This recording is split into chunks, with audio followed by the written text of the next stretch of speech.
If you ask most people what their favorite vacation is, it is the beach. Well, some say the mountains, some say the beach. But if you have a family, usually the beach is your favorite place to vacation. Well, I remember when my kids were small and we would go to the beach, go out, and they would be playing in the sand, splashing in the water. And we always dug in the sand with them and went out in the water with them. And there's nothing better than watching their smiling little faces, everybody having a good time. But when you get finished at the beach, you are ready to go back and get a nice hot shower. And I don't think there's a better shower than when you get back from the beach and you get to wash all the sand out of your clothes and your hair, and that nice hot soapy water just cleanses everything.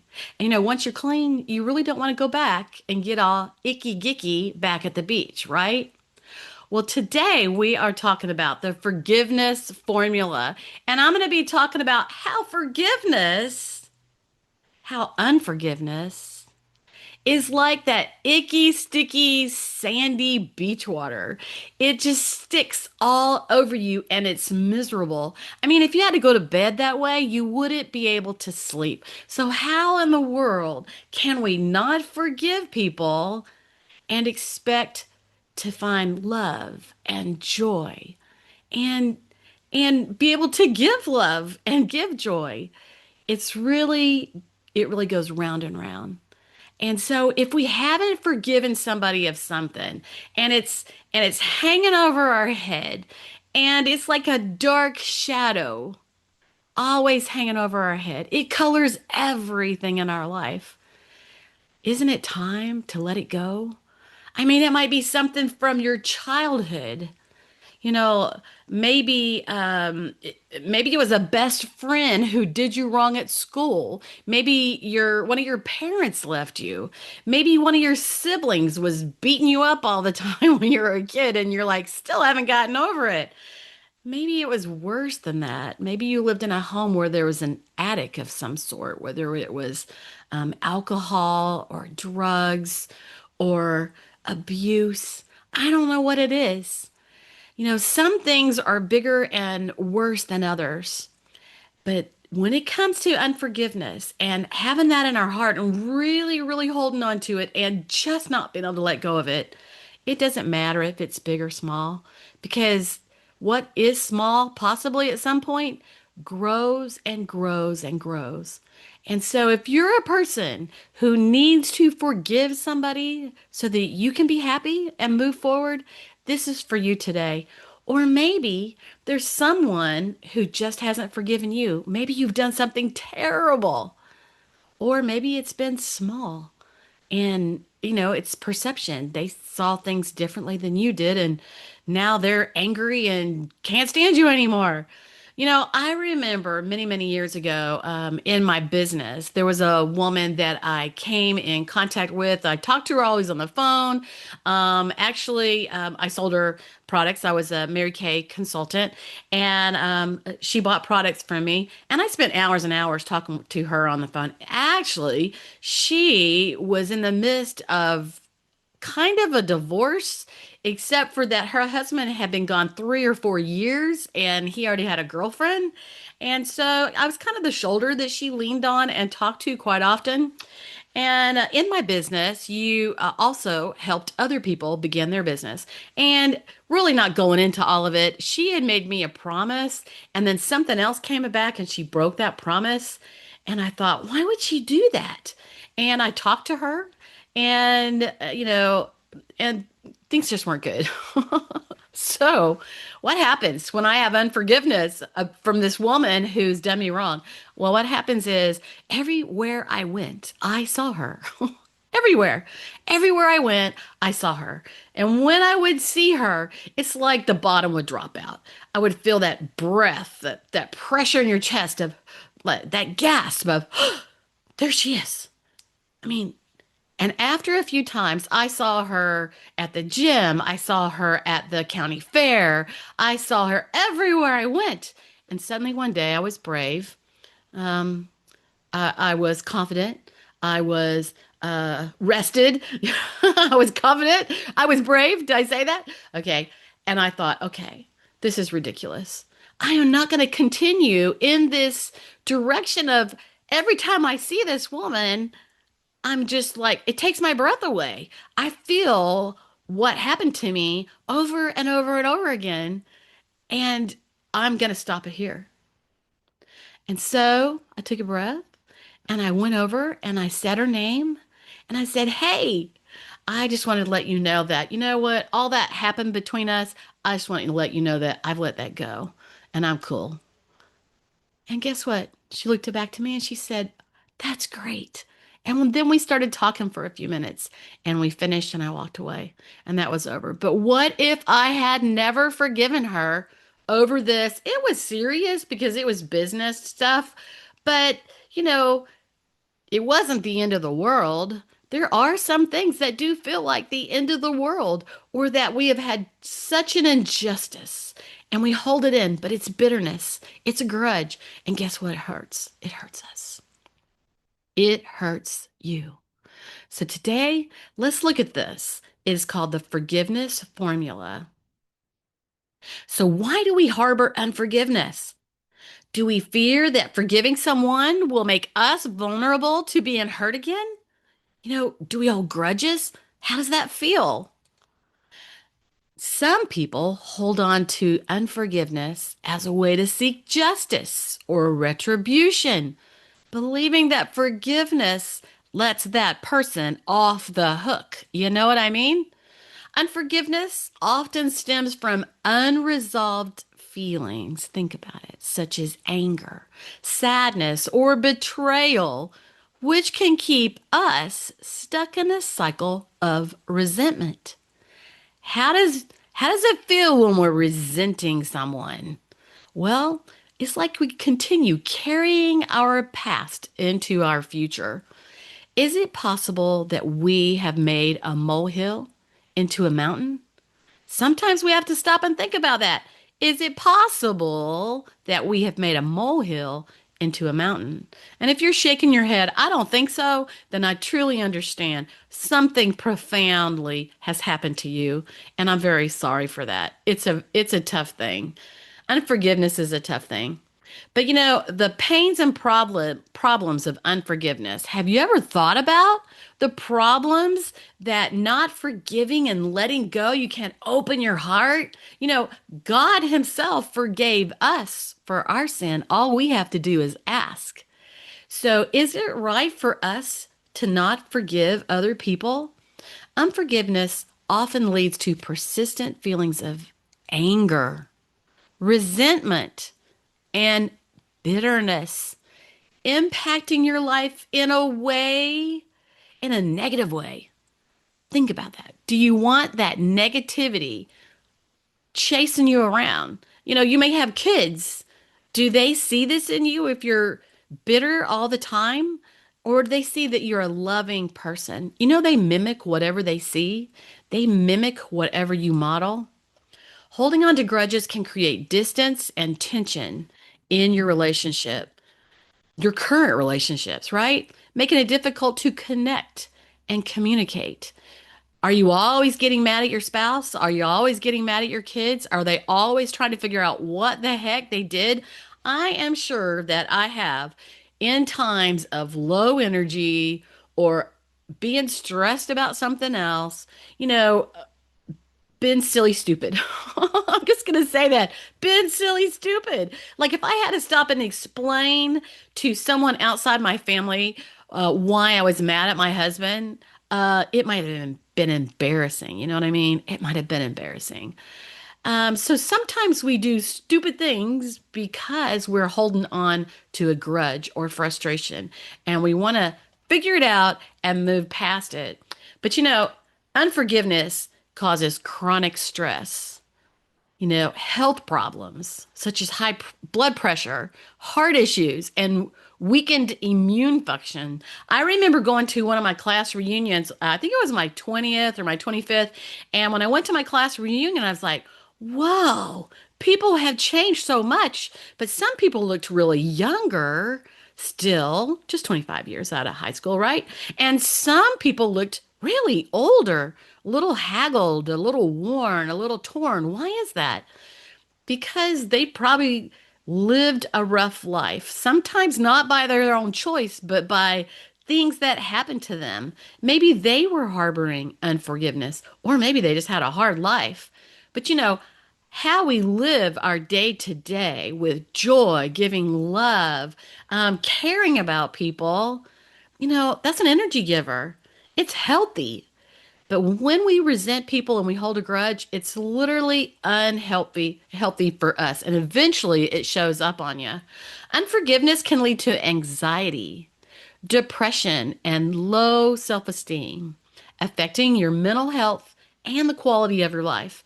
And I want to go back to that part of anxiety, depression, and low self esteem. As women, we have a little challenge, with those monthly things every month anyway.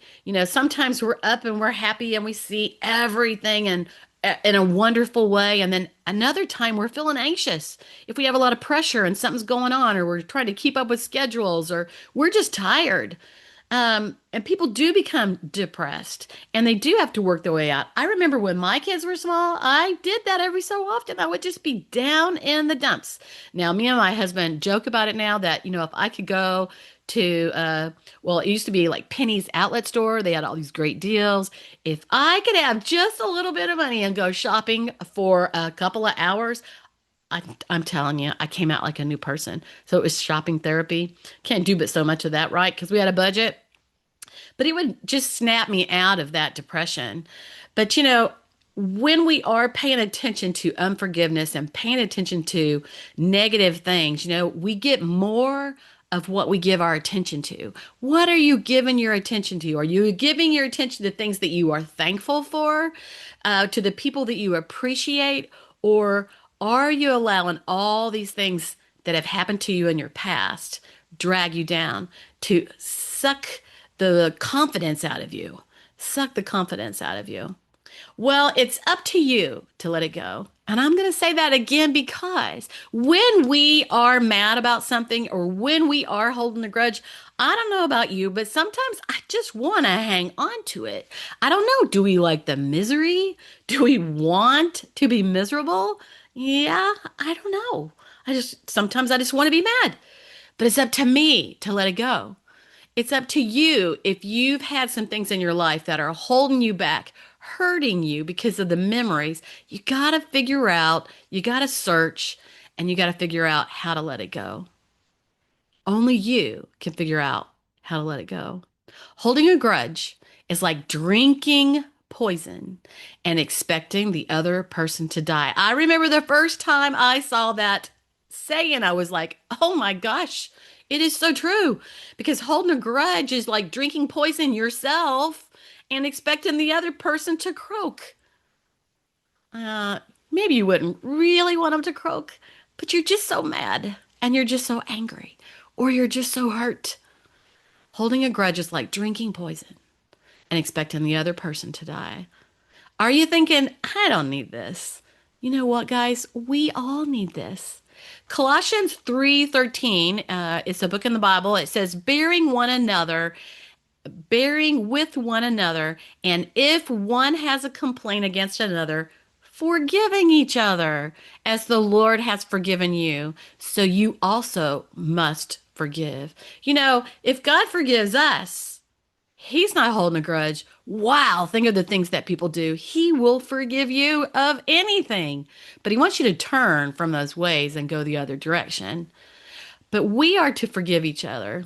If I can't forgive someone, then God says He may not forgive me. 5 steps that move you toward forgiveness. All right, so I've also typed these out so that you can give this the time you need to process your feelings and to really work through this. You can listen to this again and write down things if you like, but I'm going to do a sheet where you can actually get that. It's a little guide with all these things, so there'll be room for you to write on that, and you can, work through these things. You might work on it one day a little bit, and another you might go back over your answers, and over a few days or a week, complete the process process as you really think about what you're going to hear today and pray about it. I have found when there is adversity in our life, it's hard to go it alone. It's hard to go it alone. And so if you will stop and hand over your hurt to God, He can help you. So the first step is to fully acknowledge your hurt. Write out the hurtful words, the attitudes that you had or you have, and behaviors of the person who harmed you. That person who hurt you, sometimes they might not even know they hurt you because we only know what we know. And often, suddenly one day, we realize that we've hurt somebody, but we didn't realize it because we didn't think the same way. We didn't have the different perspective. There's what I see, what you see, and maybe what actually happened, right? So fully acknowledge your hurt. Write out the hurtful words, maybe those hurtful words that you heard that just tore you to pieces, killed your confidence, the attitudes you got from that, and the behaviors that this person had. Write them down. Second, acknowledge the feelings and consequences of that hurt. Write out the damage it's done. Rate it from 1 to 10, 10 being the worst. Why has it been so hard to forgive? I think this is the place where you see if it was something small or something that didn't matter, or if it was something that went on for years. I don't know what that is. I don't know what your hurt is. And step three, here are 10 factors. These are so important. And so you're going to want to write down each and every one and then write your notes below them. Here are 10 factors to help you uncover the cause of the hurt. See if you can find the root of your pain and what might have contributed to your being hurt in this way.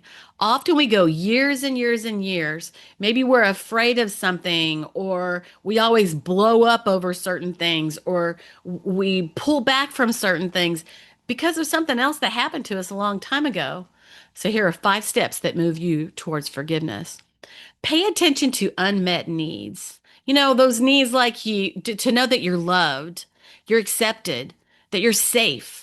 We all want to be respected. And so maybe somebody talked to you in an unrespectful way all the time and made you feel really small. Um, Actually, to forgive and to learn to trust again. Because a lot of times until we uncover all these things, we can't trust. We can't trust anyone. you know, Figure out what the significant things are that are holding you back.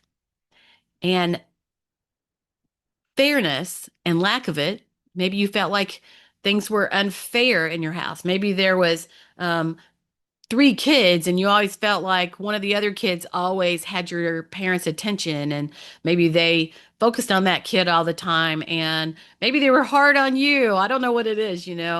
And then you want to find your purpose, your value, your security, and your meaning. So what are your needs, unmet needs, when we're a kid or when we're a young adult, in our marriage, different kind of things, unmet needs cause us to be hurt. I have a free gift and it's called The Chemistry of Lasting Love. And it's on my webpage, theextraordinarymarriage.com/5 needs. It's a free gift that helps you figure out what you and your spouse need most from one another. We don't ever stop to figure out. We don't stop to figure this out, but we all have needs. There's women have certain needs, usually men have certain needs, usually, but the truth is we all have different personalities, and those attribute to what's most important to us in life. And the chemistry of lasting love can help you sit down and chat with your spouse to figure out what you need most from each other. Hey, and it's a great thing you could do, after you have dinner at night and the kids have gone to bed, you print these out, print out the guide and sit down and figure these out and then go over them again and keep them. Just the other day, I was going to do some more work on that. And I was like, I already forgot what mine and my husband's are. And I've been married 46 years. So I went and pulled out our little sheets and was looking. I was like, oh, yeah, I forget those things. The second thing to help you towards forgiveness is remember that did I have unmet expectations related to myself or others? Did I have unmet expectations related to myself or others? You know, according to personality styles, we all have different expectations. According to if you're a man or a woman, you have different expectations. If you're an adult or a kid, you have different expectations. And sometimes we're expecting something from someone that they can't give us because they don't have it or they don't even know we need it. The third thing is the right to be loved. We all want to be loved, respected, and valued. We want to be loved, respected, and valued. When we learn these things, then we can love others, respect others, and value others. I really had a really good, solid upbringing from my parents. My mom taught me to be thoughtful of the other person, um, to think from the middle, like what's my side, what's your side. And, I was loved, I was respected, I was valued. And so I too have always been loving, respectful, and I value people. Their feelings matter to me. So the right to have choices, opinions, and my own feelings and fairness. Okay. So have your rights ever been violated? And this is, causing unforgiveness. You want to write those down and figure out how to move past that. The fourth thing is of the 10 are did I suffer the consequences of someone else's choices? Yeah, sometimes when we're kids, there's the adult. Are they angry? Are they stressed? Are they having problems? And they take it out on you as a kid. Um, did I suffer the consequences of someone else's choices, actions, feelings, and belief? Number 5, were the rules I live by broken? Spoken and unspoken rules about how people should behave, communicate, and handle conflict. What I have found at this time in life is that people's rules to live by, how they communicate, how they behave, how they handle conflict, it's different in every household. Yeah, it's different in every household. I come from a Christian background, and that means, Christian morals and values. Uh, I really didn't ever think that much about valuing myself. I valued others and I wanted to be respectful of other people's things, um, their feelings, and all that kind of thing. But were the rules that you lived by broken? I mean, that causes a lot of turmoil. Write down the things there that you think about. Number 6 is negative thoughts. Did any negative thought patterns contribute? Well, this goes back to that moodiness that we women have every once in a while. And yeah, some of you men too. Sometimes we have negative thought patterns because we're in a mood or we're dissatisfied or maybe we need a little change in life or something exciting or maybe we're just tired and we have negative thoughts. I know I do that. So did any negative thought patterns contribute to this unforgiveness and this whole big problem that you had? I remember with my mom, one day we were visiting and there was a bit of a vibe in the house. It was a bit of a negative vibe. It was probably because we were coming in from out of town and she had to clean up and she was getting older and she had to clean her house. Honestly, her house before she cleaned was as clean as mine after I've cleaned. But for her, she needed her house perfect. And so by the time we got there, she was exhausted.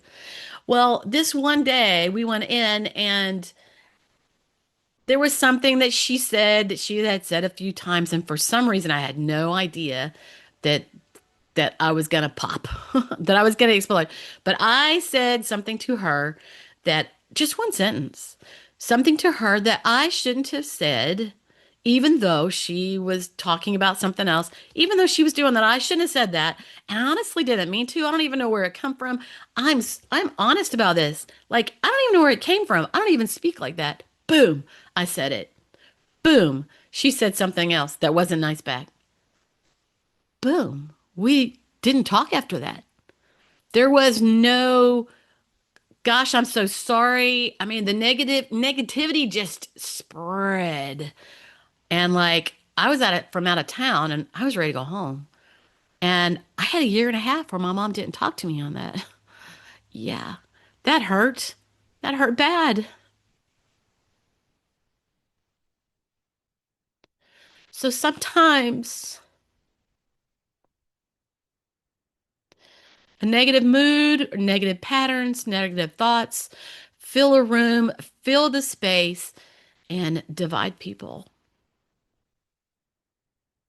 Now, I forgave her right away because I'm forgiving, but it took her a year and a half to forgive me. And I mean, I sent cards. I don't remember if I left voicemails because, she didn't answer my calls. Um, but I sent cards, I sent flowers, I sent gifts. I did everything that I could in my power for my mom to forgive me. And guess what? She did. It took a year and a half. I think I grinded my teeth during those years during that time where, I thought I was fine, but I wasn't. Because when somebody's holding something against you, that hurts too, especially if you're tenderhearted. So, you see what unforgiveness does? It divides families, it divides couples, it divides people from their children, it divides friends. So, how about relationships? Distorted, unhealthy beliefs. Sometimes we have weird, odd beliefs and it hurts our relationship. Who's done something or said something to you? Who have you done something or said something to? Maybe when you were stressed or whatever it is. Unhealthy beliefs about relationships. Eight is value and priority conflicts. I'm not sure if that's right. Value and priority conflicts where my personal values or priorities disrespect or are compromised. Okay, so I think I may have left a word out of that if you're looking at this on YouTube. But personal values or priorities are really important. And I know I can't really compromise those. And so once in a while, hey, we've lived in a day and time where we are disrespected for our priorities and our values. All right. And so sometimes there's conflicts over these things. Number nine, unhealthy attitudes. Did any unhealthy attitudes set me up for being hurt? Did any unhealthy attitudes? Sometimes I have a bad attitude. Did any of those attitudes set me up for being hurt? So let's think about this. Entitlement. Hey, you owe me this. Somebody being aggressive. How about perfectionism? Perfectionism is a hard thing because people who have that expect you to be perfect too. They expect you to be like my mom's house was perfect. My house was not perfect. And, she's thinking, hey, I taught her how to clean up and do all these things. But yeah, I'm not like my mom. So, do we have a victim mentality? What you think about, you bring about, like you just keep having problems, problems, problems. I know you want to shake that off if you do. Is there self-centeredness, helplessness, dependency, passiveness? Sometimes we have to speak our mind. And I like to say what I expect ahead so that I don't have to address it afterwards. So I like to say what I need or what I expect ahead so I don't have to address it because I don't like to complain in those ways. Or how about pride? Boy, I would say pride often keeps us from forgiving others and moving forward in our life. And number 10, did any rigid, limiting, or constraining perspectives contribute to your hurt? Perspectives. Did you know that everybody sees things different? If you had five people and there was an accident in front of them and they all got out to talk to the policeman, they would all tell slightly different stories. Not only might they be in different positions, say if it's around a red light or something, different positions, they may have different thought processes and how they judge things or think about things. Everybody's perspective is different. Did any constraining perspectives contribute to your hurt? Maybe somebody didn't follow through with something you expected, or maybe somebody expected something you and you had no idea. Step 4. Review the previous 10 factors that you just heard and prayerfully consider how to care for yourself as you seek to address what caused the hurt. I have found, like I said in the beginning, that whenever you have unforgiveness or your heart has been so stomped on and you are so hurt, you need God's love to help you move through that. It's hard to do all by yourself. Sometimes we have a friend. These days, a lot of people have a therapist. But if you sit down and you pray about it and you start working on this, I believe that you can find what you need.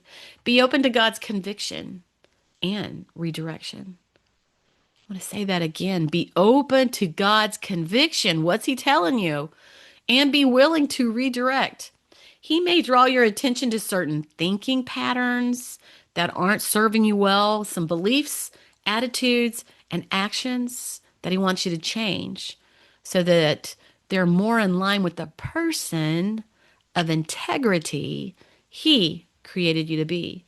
Consider the humanity and brokenness of your offender and take some time remembering how much Jesus paid for your forgiveness. Consider the humanity and brokenness of your offender.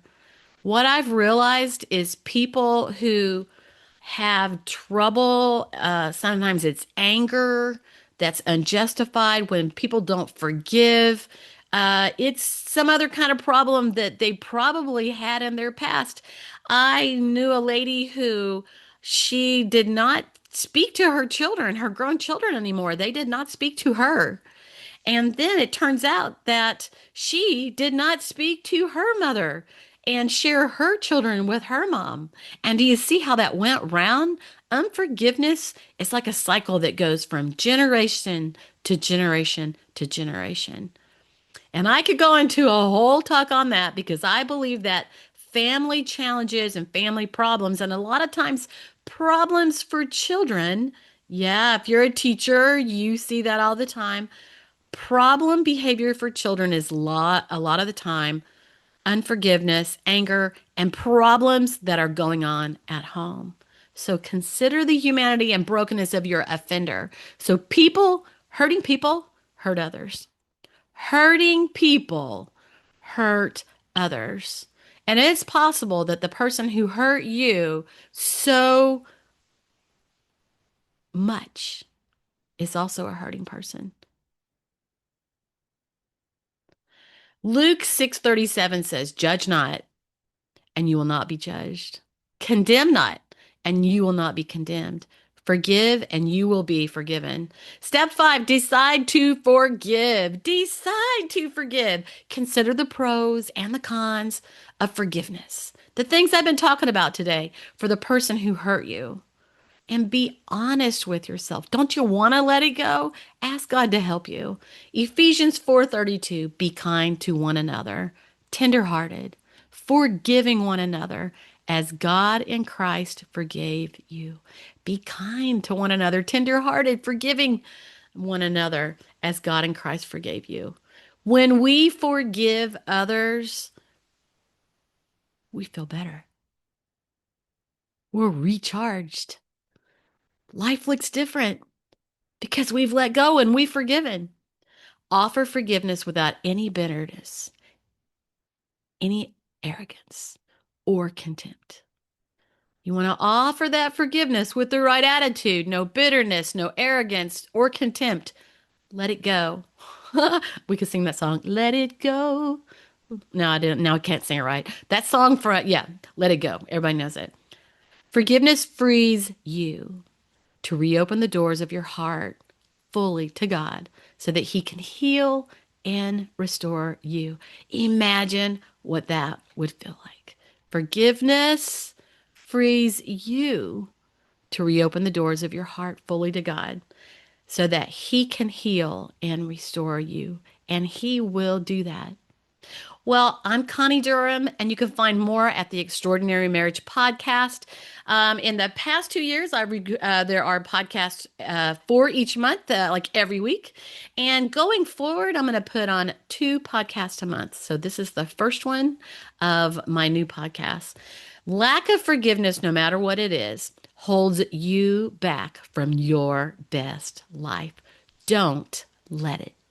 Be sure and print your guide and invest the time you need so that you can find the freedom that you deserve.